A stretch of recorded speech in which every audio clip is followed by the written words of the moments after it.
Good morning students. हम लोग ने इसके पहले लिटरेसी रेट और नेट अटेंडेंस रेशियो पढ़ा था। आज हम स्टार्ट करेंगे। Now we are going to start per capita income. Per capita income means average income per person. So, per capita income is the average income of the people of the country during the year. प्रति व्यक्ति आय किसी देश की कुल राष्ट्रीय आय को कुल जनसंख्या से भाग देने पर प्राप्त राशि को प्रति व्यक्ति आय कहते हैं। How per capita income is calculated?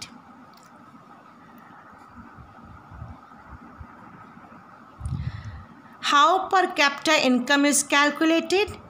It is calculated by dividing national income by the total number of population in the country. Example, per capita income is equal to national income and upon total population of the country. प्रति व्यक्ति आय की गणना कैसे की जाती है? इसकी गणना देश में जनसंख्या की कुल संख्या से राष्ट्रीय आय को विभाजित करके की जाती है। अर्थात अभी हमने ऊपर आपको बताया प्रति व्यक्ति आय इज इक्वल टू राष्ट्रीय आय कुल देश की कुल जनसंख्या। तो आप इस तरह से राष्ट्रीय आय को निकाल सकते हैं। किसमें? पूरे देश की जो कुल जनसंख्या है उससे आप डिवाइड करके। How to compare the development of different countries.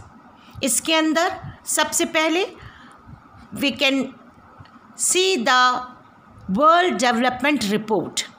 What is World Development Report? According to the World Development Report, the criteria of per capita income is used in the following two categories.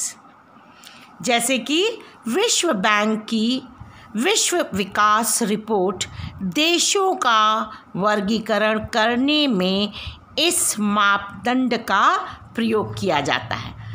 इस criteria का या इस मापदंड का किसमें? विश्व विकास report में और द वर्ल्ड डेवलपमेंट रिपोर्ट में we can use this criteria.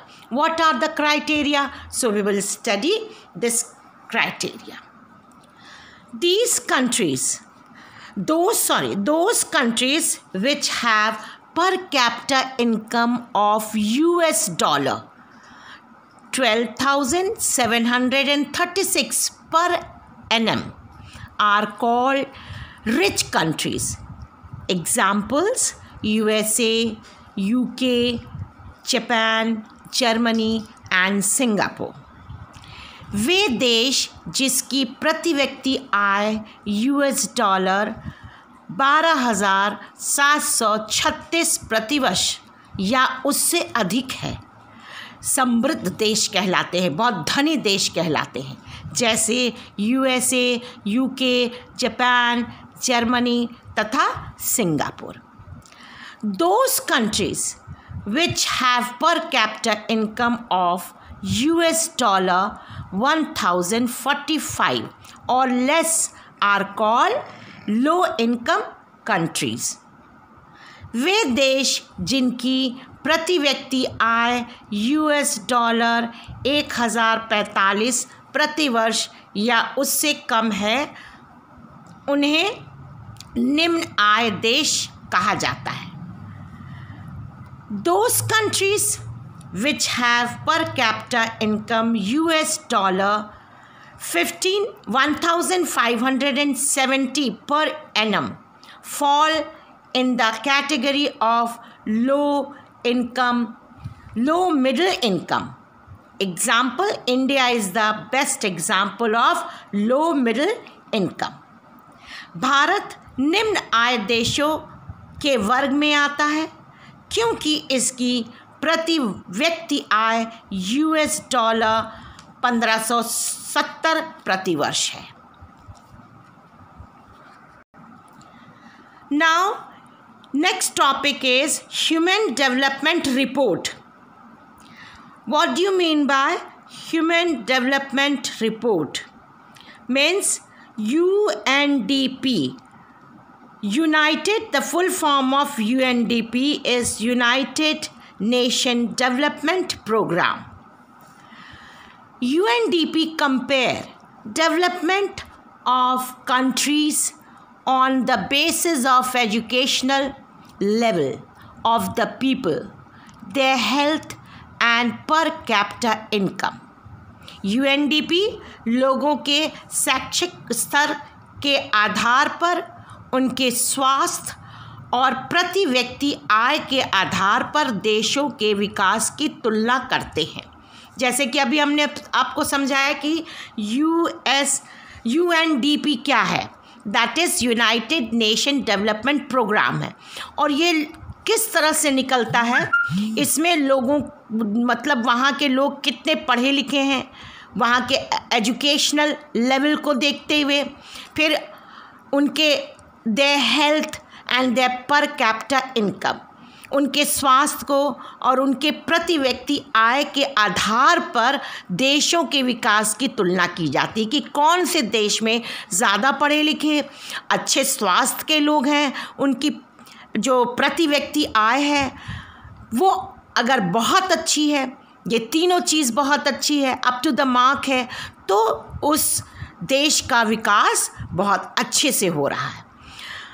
For comparing development of different countries, their income is taken to be one of the most important features. Like विभिन्न देशों की विकास की तुलना करने के लिए उनकी आय सबसे महत्वपूर्ण विशेषताओं में से एक है।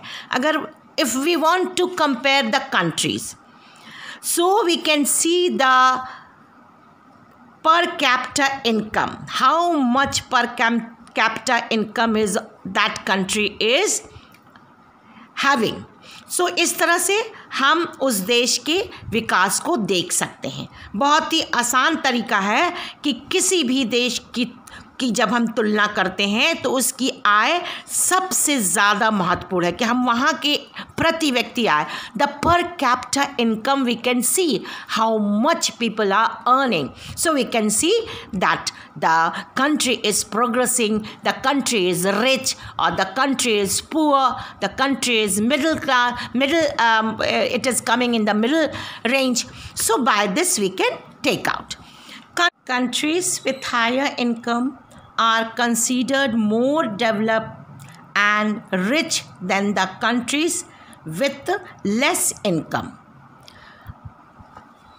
अधिक आय वाले देशों को कम आय वाले देशों की तुलना में अधिक विकसित और समृद्ध माना जाता है।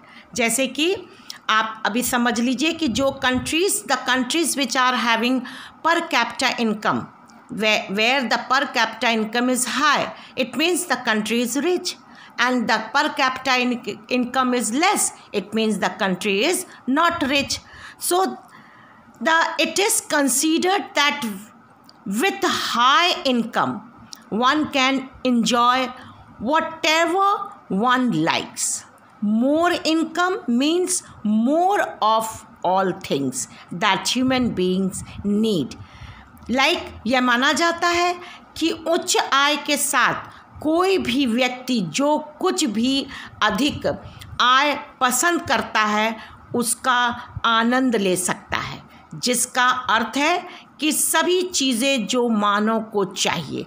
जैसे कि अगर आप ज़्यादा पैसा कमाते हो, ज़्यादा आपकी पर कैपिटा इनकम है, ज़्यादा आपकी इनकम है, if you are earning good income, if you are getting good salary, so you will enjoy the life. Whatever you will like, you will buy. But those who are having less money, less earning, so they will deprive themselves. उनको अपने उतने में ही जितना वो कमा रहे हैं, जितनी उनकी चादर है, उतने में ही उनको पैर फैलाना है। लेकिन जिनके पास ज़्यादा सैलरी है, they will buy anything, they can enjoy the life. For comparing the development level of the country, total income of a country is not a useful measure because all the countries have different population. Like you can see, किसी देश के विकास स्तर की तुलना किसी देश की कुल आय से के लिए एक उपयोगी उपाय नहीं है, क्योंकि सभी देशों की आबादी अलग अलग है। क्योंकि आप ऐसा देख सकते हैं कि हम जो पर कैपिटा इनकम है, like from the per capita income we cannot जज that the country is on the developing level, because the total income of the country is not the useful measure, because every country is having different population, the amount of different population, so that's why with the criteria of measuring it is not very correct. इसीलिए कहा गया है किसी देश के विकास स्तर की तुलना किसी देश की कुल आय के लिए एक उपयोगी उपाय नहीं है, कि हम इस तरह से इसको मेजर नहीं कर सकते, क्योंकि सभी देश की आबादी, सभी देश की पॉपुलेशन अलग अलग है। तो अब इसको हम देखेंगे। Now we can understand by the help of economic growth. Next topic is economic growth. Economic growth means आर्थिक वृद्धि. What do you mean by economic growth? Economic growth simply means output. It is sustained growth in national output and income. इसको हम इस तरह से समझेंगे, आर्थिक विकास का सीधा मतलब है कि राष्ट्रीय उत्पादन और आय में निरंतर वृद्धि होना। किसी देश की भी, अगर हम किसी देश की आर्थिक वृद्धि को देखना चाहें, और if we want to see the economic growth of that particular country, we will see the output. उसका हम देखेंगे कि उसमें आय की वृद्धि लगातार निरंतर बढ़ती जा रही है। किसी भी देश की जो हम अगर उसकी हम वृद्धि को देखें, आर्थिक वृद्धि को देखें, तो there should be increase in the income. Decrease नहीं होना चाहिए, इनकम का बढ़ना ही सबसे बड़ी बात है। So it can be achieved by the use of more inputs such as land, labor and capital. Like how can we achieve the output of that particular country? We have to put the input. Without putting the input, how can we judge that country is increasing? And the input, it should be in the kind of land, labor and the capital. Means वहाँ पर land भी ज़्यादा होना चाहिए, labour भी ज़्यादा होना चाहिए, और कैपिटल मीन्स पैसे। सो यह भूमि, श्रम और पूंजी से अधिक प्रयोग द्वारा प्राप्त किया जा सकता है। कि जैसे हम अगर आउटपुट निकालना चाहें या इकोनॉमिक ग्रोथ को या आर्थिक वृद्धि को देखना चाहें, तो जब तक कि हम इनपुट्स उसमें नहीं डालेंगे तब तक हमको उसका आउटपुट नहीं मिलेगा। We can not gain the output without putting the inputs. किसी भी चीज़ के लिए आप एग्जाम्पल देख लीजिए कि आप घर में आपको राशन जब भरा रहता है तभी तो आपको अच्छा खाने को मिलता है। अगर घर में राशन नहीं होगा तो आपको आउटपुट कैसे मिलेगा? आपने बोला मम्मी ये बना दीजिए, मम्मी बना देंगी, क्योंकि इनपुट सारी चीज़ें घर के अंदर है, सारे सामान हैं, तभी तो आपको तुरंत वो चीज़ आपको मिल जाती है। अगर पापा के पास अगर आउटपुट है, क्योंकि वहाँ इनपुट्स वो मेहनत करते हैं, वो उसमें अपनी मेहनत को डालते हैं, इनपुट्स को डालते हैं, दिन रात मेहनत करते हैं, तब तो वो आउटपुट कमाते हैं। आउटपुट उनको मिलता है सैलरी में, या आप उसमें जैसे एक्स्ट्रा चार्जेस मिल जाते हैं, या उनको कुछ बोनस वगैरह मिलता है, क्योंकि वो मेहनत करते हैं, उसमें इनपुट्स डालते हैं। Economic growth is concerned with increasing the productive capacity of an economy.